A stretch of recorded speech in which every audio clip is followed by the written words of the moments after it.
বহুদিন থেকে বলে আসছে।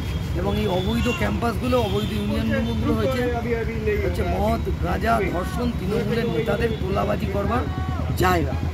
এবং এগুলো বন্ধ করে দিয়ে কলেজে অবিলম্বে নির্বাচন আমরা চাই।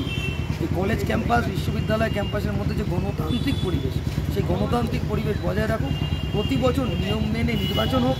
সেনেট, সিন্ডিকেট, কলেজ ছাত্র সংসদ, বিশ্ববিদ্যালয় ছাত্র সংসদ, সেখানে প্রতি বছর নির্বাচন হোক, ছাত্র তাদের প্রতিনিধি নির্বাচন করুক। কিন্তু নির্বাচন বছরের পর বছর হচ্ছে না। আর ইউনিয়ন রুমগুলোতে বসে বসে এলাকার, পাড়ার, টিএমসির দাদারা এই সমস্ত অবৈধ কারবার চালাচ্ছে। তার বিরুদ্ধে সমস্ত ছাত্র সমাজ এক হয়ে রাস্তায় নামতে হবে। এবং আমরা মনে করি যে আগামী দিনে সুষ্ঠুভাবে কলেজ, বিশ্ববিদ্যালয়ে নির্বাচনের দাবি আমাদের লড়াই।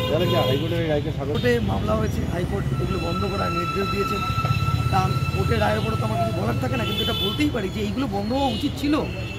এবং এটা বন্ধ করার জন্য বারংবার আমরা বলে আসছি যে এইগুলো কেন খোলা রয়েছে। যা ঘটলো সাউথ কলকাতা ল কলেজ এবং আরও অনেক কলেজে ঘটেছে। বছরের পর বছর কলেজ ছেড়েছে, কলেজে সে গভর্নিং বডির সুপারিশে কলেজে চাকরি করছে, তারপর কলেজে তার অধিকার হয়ে গেছে কলেজের কোনো মেয়েকে তাকে যদি বিয়ে না করে তাকে ধর্ষণ করে।